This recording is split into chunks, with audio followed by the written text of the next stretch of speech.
Patients find their doctors online. So how do we make sure that we're the ones that they find? Find out how to meet your patients where they are online with Bryan Cush of Tidal Health. Welcome to the Physician's Guide to Doctoring. I'm Bradley Block, private practice otolaryngologist, and this show is for physicians looking for personal and professional development. This is everything we should have been learning while we were busy memorizing Krebs cycle. Please subscribe and check out the show here or in podcast form. Bryan Cush, thanks so much for being on the podcast. Awesome to be here, Brad. Looking forward to the conversation. So tell us about your origin story. Like, how did you get into healthcare specifically? Because you started off as a banker, right? You started off in finance and then took this pivot. So tell us about that. How did that happen? Yeah, formally, I'm trained. I have a master's in information systems. So I come at things from a very structured data set perspective and like, how do I connect aggregate systems? How do I connect things that traditionally didn't speak to each other? That was originally born in the finance and technology world, partially from that work, and then even spinning off the version of this company, I started to understand this very structured data set around ICD and CPT codes and this evolving language around it where everyone had a universal agreement on what these meant, but no one was really looking at it from a consumer perspective. Was how do people then find the care that ultimately goes into this very structured set? And we started to tackle that of, can we create a structured database around the unstructured way that people look for healthcare? And just taking that train of thought allowed us to spin off into healthcare, and we've just stayed focused since the agency started. But your end user, right, the people that use your help are the physicians, not the patients, right? Like, those are your clients.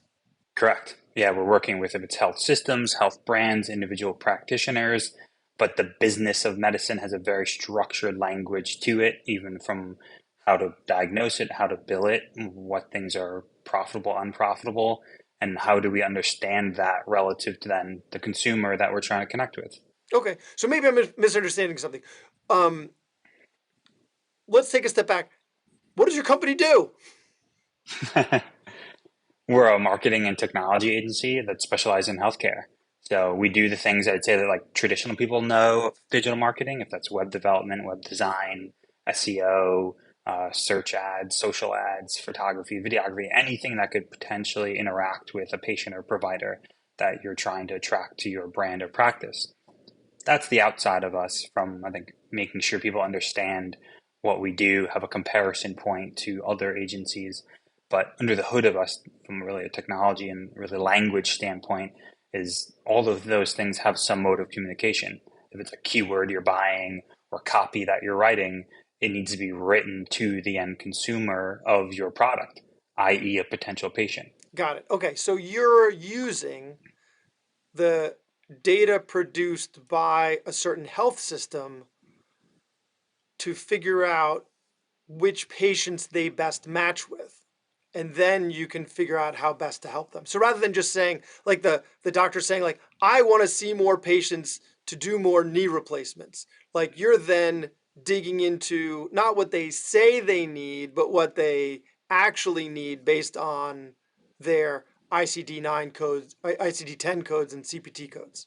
Yeah, that's one entry point of conversations we have. It's kind of that supply and demand conversation where this may be a service line you want to grow, but the market research show that those patients and that or that procedure or whatever it is exists. And then there's the kind of more unstructured way where we're parsing through data going, is this medically relevant to you? We'll have these like really funny conversations of, hey, we see this new search habit, this new search pattern or search terms that we can't properly classify or kind of draw a straight line into a diagnosis or a condition. And we'll literally work sometimes with our clients to understand. We've often, it's funny that we're starting this, we have like times where we'll actually start to create things that we think are new diagnosis. Just because someone's searching that way, we're not going to just ignore it, even though we can't find a straight line. And we'll try and work with our clients to go, did that yield to bring in someone that was clinically relevant? Kind of in the same way that Amazon knows that you're pregnant before you do because what you're searching, or that Google knows that there's the start of a flu epidemic before the health policy people do because of the symptoms that people are searching. So you're able to then utilize the information that comes out of search engines to help hospital systems and practices figure out what's coming next and help them get ahead of it. Yes and no. That's more of a forecasting, like propensity modeling, which we do to a degree, but sometimes it's just this like one-off. I'll just dig into this example. It's funny that we're starting here. We're working with a brand that it thought itself was more of a women's health centered brand, and there was a diagnosis of something called PGAD, which is persistent general arousal disorder, which historically was really associated only to women and clinically categorized to women. But we started to see these huge subsets of search, particularly on YouTube, of people self-identifying male PGAD. So even though that's kind of incorrect clinically as a diagnosis, we weren't going to just ignore them. And we wanted to speak to that category and go, well, this could be what you're actually suffering from. That's kind of the wrong clinical diagnosis. It doesn't happen in that kind of like binary transactional delivery of information, but that in theory is us going, well, we're not just going to ignore them because that's not how medicine would label it. So then how would you utilize that information? Because again, your end user are clinicians and not patients. So it's not like you're trying to, I mean, and you're not diagnosing these people on TikTok, right? But I guess you're letting a health system know that people are searching for this and that they're looking for help. And so we want to find a way to make sure that their searches end up with good information. Correct. Okay. I mean, the simplest thing is you need to meet your consumer where they are. If you just say, hey, we're only going to talk about what we do in this very structured coding and diagnosis language, you're going to miss huge swaths of how people are searching for healthcare. Okay. So in that scenario, we'd work with them and go, if someone came into your office and presented as a man saying, hey, I'm persistently arousing my like, what would you say to them?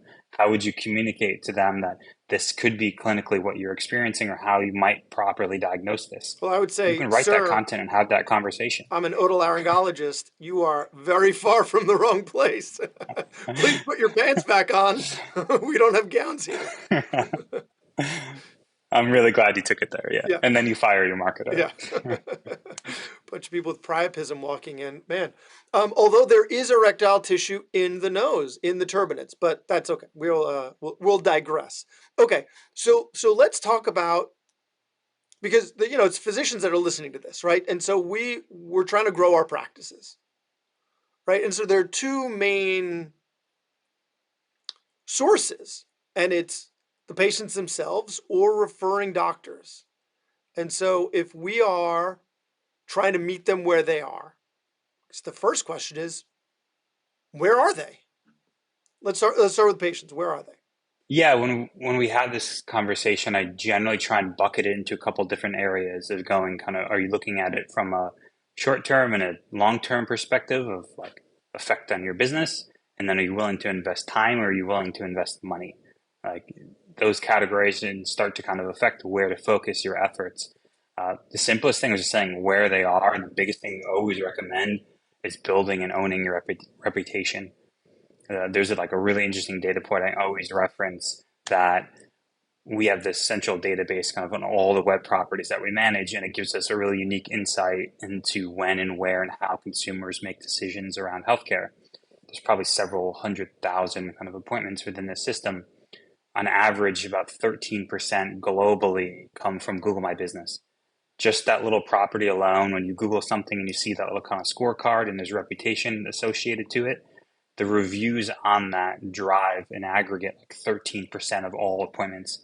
These people never interact with your website. They never interact. They're coming to this little card that Google owns, and it's really driven around the reviews and reputation that you build on that platform. And those reviews are coming just from Google, or are they taking reviews from other review sites as well? Just from Google. Okay. They're not a review aggregator. Yeah. Yeah. But that, I mean, that data alone, that last percentage is bigger in aggregate than every other reputation source combined. Okay. So we also categorize like Yelp and HealthGrades and WebMD and all the really traditional platforms that maybe validation touch points, but that last attribution, like conversion source, is the Google My Business profile. So if And we're Google knows it. They're cramming it into a million other places too. so if we're directing our patients, if we're like, hey, because some of the patients, they're really effusive, right? They're like, oh my goodness, you're so amazing. I'm so much better. You're the 11th doctor I've seen. You're the best. It might make sense to be like, hey, you know what? You could do me a solid and write me a review on, and we should be specifically directing them to Google, it sounds like. Yeah, and I know that's a hard conversation. It's funny you seem a bit more comfortable with it when we talk to doctors. They get a little like icky around it, but especially if you're a practice owner or you're in it and you have some incentivization in the business, it's just an honest conversation that this is what will help me connect with future patients that are suffering from the same thing as you and helps my business. I'd appreciate you sharing your experience in this outlet. Yeah, I mean, sometimes it's hard to have, but sometimes they're just like, I'm going to send you all my friends. And then it really dovetails into, it would really help me out. Like, thank you so much. And then also they feel like they've done something for you. You've helped them so much. Yes, they've paid you and the insurance paid you. You're certainly being compensated. There's no question about that. But, this also, does help you. So you might just put your tail between your legs a little bit and just ask for the like, ask for the 5 stars, ask for whatever, however it is you want to go about it. In the same way that I'm going to ask everyone to subscribe and, download all my back episodes at the end of this episode, right? Like we do it fine online. It's just a little harder to do when there's someone in front of you. Okay, so Google. So that's a big place, right? Like a rather high return on investment way to put your time to make sure that you're getting better visibility and positive reviews. Where else should we spend our time or our Yeah, I money? think that that's a short-term one, I would say, because if you're seeing patients, you have a vine that you can leverage on, start collecting and building reputation, and it will start to yield pretty quickly, and then it'll just consistently yield over time. A little bit more of a longer-term play, I'd say, from a time investment, is quality content. Still, at this point, healthcare is held to such a higher standard. There's just this thirst from the channels and the platforms to hear from authoritative voices, i.e., doctors. So it's a tag balance between both. That almost to our first joking example, you want to make sure you're writing to the right audience. A lot of times when we come in, the content is so medical heavy and kind of jargon focused that you're only really talking to the referring community. So, but writing and kind of owning your own brand and content around connecting with your potential consumers or potential patients is the biggest kind of second non finance investment I would recommend. So, what type of content? What are are we talking blogs? Are we talking Instagram posts? Like, what is content here? Yeah, sorry, web content. So if that's blogs or just pages on a web domain still. We'll talk on social. There's a very different angle on how to think about content there because its shelf life is so short. Yeah. But in a like kind of shift of topic, there's so much push towards validating the author behind information, especially long form like written content and even videography. That as a doctor, you are the source of information. So being very vocal about not only your take on your specialty and just the experience that you're having treating people and whatever your specialty is a gold mine of information. We talk a lot about side gigs on this show. So if your side gig or even your main gig is a medical technology product that you want to pitch, or you're even in the early stages of product development, you could benefit from consulting with Charm Economics. They use government data, peer-reviewed journals, and trade literature to support and enhance your business model at all stages. Whether an early stage pitch deck creation, return on investment modeling, or peer-reviewed article production, they can help. See how Charm Economics can transform your business development today so you can focus on building your product, growing your network, and implementing your vision. Check them out at charmeconomics.com. Okay, so now we're talking about SEO. Now we're talking about people using a search engine to find us. That's interesting. But that to me is not local. Like we're gonna be if like I'm showing up high in the searches, I'm showing up high across the country and across the world. But people are looking for a doctor locally. So, how do you how do you explain that contradiction maybe? Yeah, I'm not going to say that your website's going to only show locally and produce someone that's coming to like knock on your door and be a customer, but universally, like there's people looking locally for what you do, but they may not have like a local intent. So even if it's, and we're in the New York market, if someone's searching for sinus specialist near me, they may not be saying New York or Manhattan or whatever it is, but if your content speaks to why you're the sinus specialist, then there's enough indication to that person's location that you're going to show up. So we're getting a little in the weeds into like the algorithms themselves, but that to me is like a positive byproduct. So great, okay, if you get traffic outside of your core, then like geo, great, you're not paying anything for that. You're still going to capture the people that are in your geo looking for what you do. Got it. Okay. So you mentioned social. So now that you mentioned it, let's dive into that. So the half life is shorter. What? And again, it's the same issue where social media, Twitter is international, Instagram is international. We're not necessarily attracting. If we have a big following, it's not necessarily a local following. What's the goal here of social media? Yeah, that's the almighty question. And if I look at it from like a generational perspective, social is becoming younger generation's first search habit where they're not going to like a Google or a Bing, where they're using social. So thinking of even the best practices and principles of like owning profiles and building reputation and making sure you're at least found for what you are and what you do in a positive light is important. It's shifting that way. It's still like the minority of people going to social first for a kind of search, but in a longer tail play for us, the success is kind of twofold. If you're a big enough brand, not just say a single solo practitioner, social can be a good long-term investment, curating kind of a conversation. The other area is they're great on community building. And I'm not saying now social specific to the popularized like Facebook and Instagram.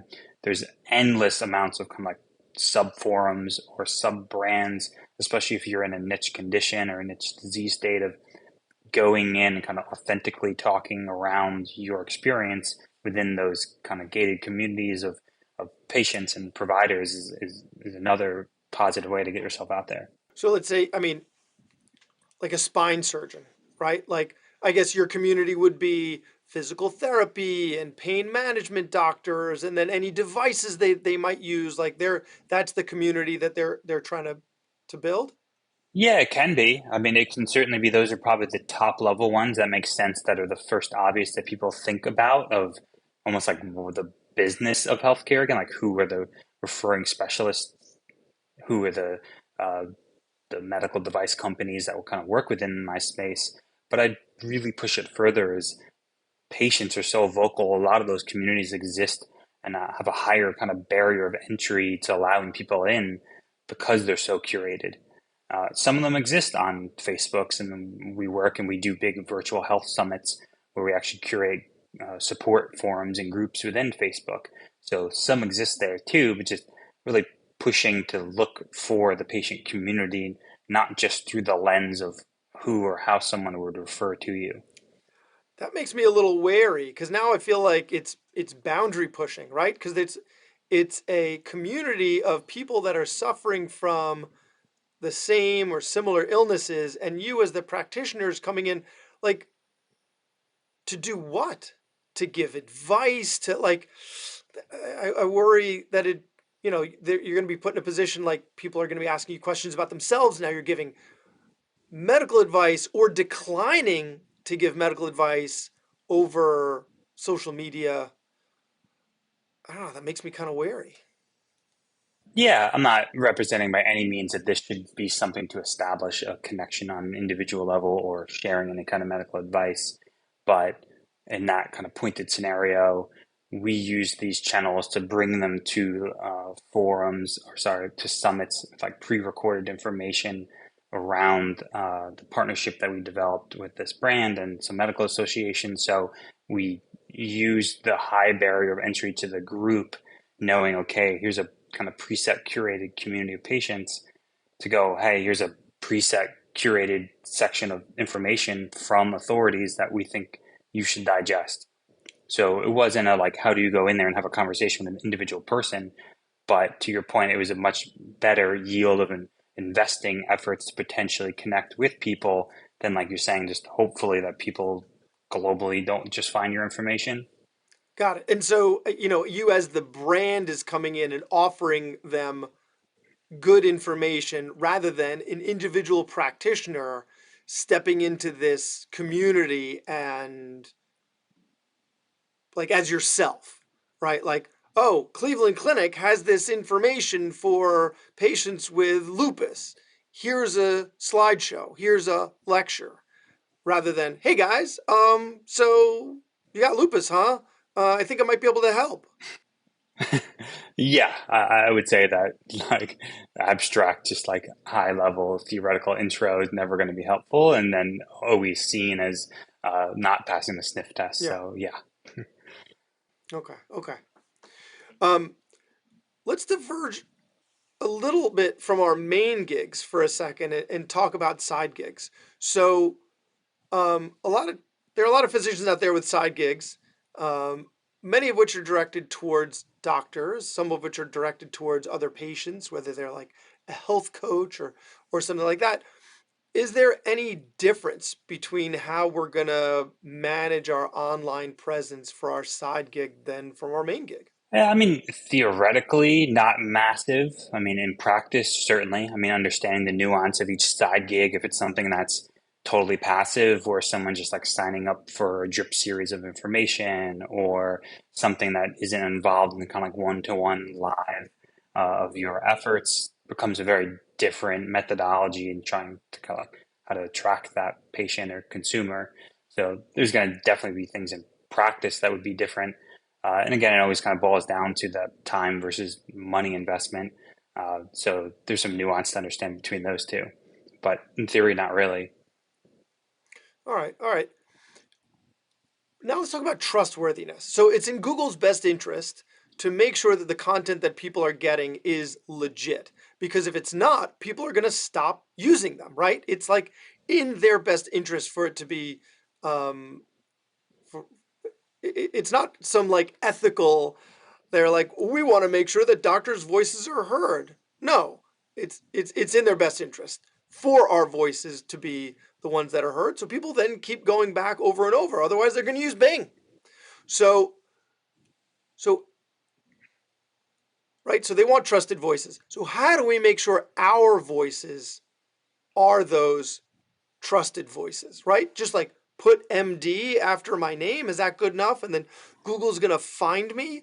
Like how do we make sure that we're there and we're seen? Yeah, there's a couple different ways, and you're seeing some really interesting stuff. And one specific, even to you, that they came out with this licensing certification process through YouTube. And I'm calling it, we've talked about this for like years, is like undemocratization of the internet. That it's guarded specifically to doctors, where they're actually kind of giving this credentialed check mark to YouTube channels when they can prove that there's a licensed individual behind the brand. So you're Oh, seeing thank some God. really trying, I need that. I yeah. need that because we were trying to surface some of our content and it couldn't do it because like I had this one episode that was awesome about are birds real, and we were talking about the pandemic and they were like, no, you can't surface that because it's misinformation. No, it's about misinformation, how dangerous it is. Like and we couldn't make it past their guardrails. So that's, yes, okay, that's something I definitely need to work on, and clearly all our listeners that are on YouTube need to get on that now and establish themselves. Sorry, I interrupted. No, not at all. And that's a fairly recent update, but it gives you an indication of how serious they're taking this. And it's something they've been indicating for years. There's this like really dense, and if you love boring like medical jargon documentation, there's this document called the Search Quality Raters Guideline. It's like 180 pages long, and it's a qualitative take on them trying to give information to something like 10,000 plus quality raters, which are humans that look at a search result and then rate the quality of it. There's these massive sections around a categorization of websites called Your Money, Your Life. If the website can affect someone's financial health or their actual health, they're held to a higher standard. And what that standard is how do you prove the author behind the content? And this is on a page level, not even a domain level or an entity level. And the simplest thing is making sure you're filling out the professional bio of you, of everything that credentials you, all the real world things you're doing to be an authority, how you're treating patients, and then have that referenced on the individual pages as well. When we think about building the sites, we're looking at condition specific, disease specific, procedure specific, symptom specific. What are the things you're doing in the real world that proves you're an authority on that lowest level as possible? If it's a talk here, if it's a research publication there, it's all contextually relevant to that single page. Publish it against your bio as well. Sorry, where does that get published? Like, what do you? Sorry, I don't get involved in this aspect of it, of the business. So I'm not sure what you're referring to. Well, like, where does that all get information get put? On your own website. I mean, if you, I'm probably more referring to like if you have a practice website and you have a Oh, like a physical nature to your business, you generally have pages around your site speaking to the conditions you treat, the procedures you offer, symptoms X, Y, Z. That all of it's centered around anyone can buy a domain, anyone can produce content, but they've made it really clear we need to be 100% confident in who the individual is producing that content and reviewing that content. got it. I just envisioned it being some like metadata location that doesn't get put online where you're putting in all of this information so they can be like, okay, this person's legit. But no, you're talking about the actual website. Yeah, I'm talking about the front end, at least in this conversation, that these are quality raters. These are people that will search something, they'll look into your website, and it's all these subjective factors of are they feeling that it's trustworthy? Are they feeling that it's from an authoritative source? Is there third party indications back to this site showing that they're authoritative? Those are all the things that you may be doing in your real world already that make you an authority, maybe within the medical space physically, but you haven't translated it digitally. Okay. Okay. But what about YouTube? Because you're not necessarily going to have that stuff in a written form. Yeah, there's more signals prior to this like line in the sand that they drew now certifying the actual author behind the change. But simple things because you can link out to your website. So that gets crawled from your YouTube profile. So if your website is then dinged as being spammy, it's gonna cross back into your YouTube channel as well. So Got it. there's already that indication linking back to your information. And then they have the same outlets as well. You can establish a bio on your about page within your YouTube channel. We always encourage transcriptions within to the YouTube channels itself, and then linking out to any references or citations that you're referring to within the content that kind of cause that third party or full circle loop of validation. Got it. What about eat? You haven't mentioned eat yet. Let's eat. Yeah, so we touched on the T part of that, which is the last letter is trust. And even historically, even recently, they added a second E to it, and they're kind of now pronouncing it still eat with two E's. But historically, for like 6 years, it was always expertise, authority, trust, which is just another indicator that they use around, especially these sites of your money, your life. The second E that they added in recently was experience. And this was really more of a reaction to really AI content that they made it very clear that just because an AI, say, maybe is informative and they saw that an AI can and pass medical or licensing exams, just because you can produce content quickly doesn't mean that that content is coming from someone of experience. And this is really recent, like a few weeks ago. And really, how we're digesting that is you, as the physician, are always seeing something nuanced or having conversations with patients. You have that real world experience that an AI is just like never going to be able to produce. So the letters are really just an acronym around kind of summing up a lot of what we talked about here of like, how do you take what you do as an expert in the physical world and translate it to the digital world? But how do they know? How do they know it's produced by AI, right? You've got these like statements that they're making if they could pass a medical licensing exam, right? How does the how does the judge, I guess, from Google tell that it's coming from AI? I thought that was the whole idea, is that you couldn't tell the difference.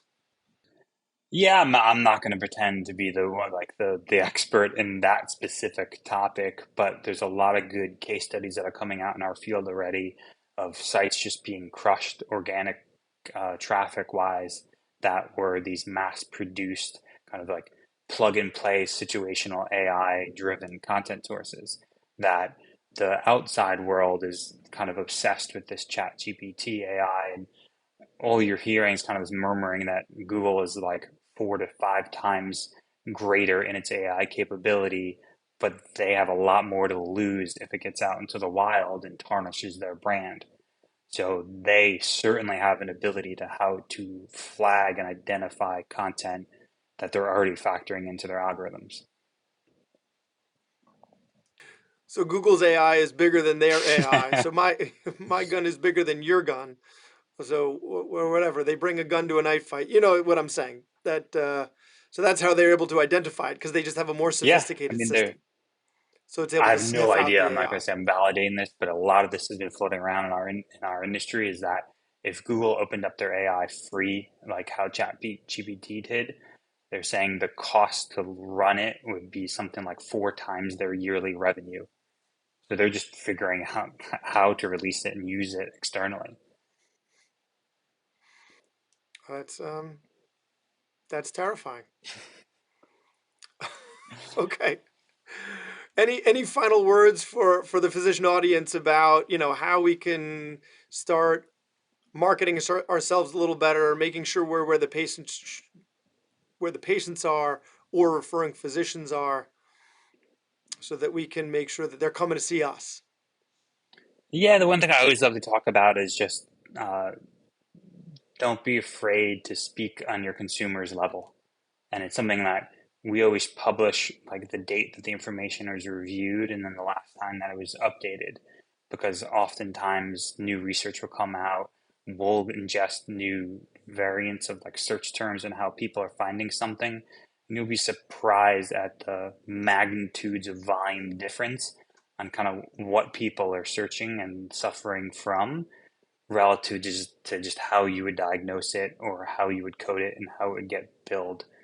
We did like a really interesting study actually with a head and neck around septal perforations where there's only 14 unique term variants in diagnosing or uh, coding a septal perforation. And we mapped 1,700 different unique consumer terms that led to proper diagnosis.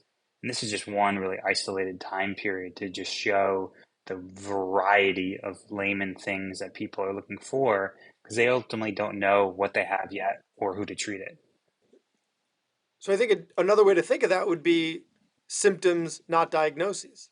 So like if you're having these are the conditions I treat, chronic sinusitis, otitis media, epistaxis, whatever, instead of putting that, categorize it by nasal congestion, runny nose, snoring, headaches, facial pain, you know, everyone's favorite, fatigue, right? So because that's what they're searching. They're searching for their symptoms. They're not searching for their diagnoses. And so that's where we can meet them. Yeah, that to us is really the second E is that experience side. And we always talk, it's almost like consult notes a little bit where you just kind of usually do that shorthand and just, oh, patient presented this or described this or talked about this. But that is the gold mine to me because that is exactly how consumers are searching. Fantastic. So, Bryan, where can people find you? Where can they find you online? Where can they find your company? Me personally, I'm pretty active on LinkedIn. Bryan Cush, Bryan with a Y. My business partner is Bryan with an I, so we make it very confusing. And then the company's titlehealthgroup.com, and the same, we're pretty active in just the professional communities on LinkedIn. Bryan Cush, it's been a pleasure. Thank you so much for your time. Thanks, Brad. It was fun. Thanks for joining us today on the Physician's Guide to Doctoring. Make sure to subscribe, like, follow, refer a friend, anything that'll help the word get out that I've got this great content that you love so much. So let me know what you, the listener, want to hear more of. So make sure you reach out on social media or email me at brad@physiciansguidetodoctoring.com. The views expressed are those of the interviewer and the interviewee and do not not represent the views of our respective employers. Now, if you're still listening after all of these disclaimers, you really must love the content. So don't forget that I'm also available for medical legal consulting in general otolaryngology, as well as keynote speaking. So reach out.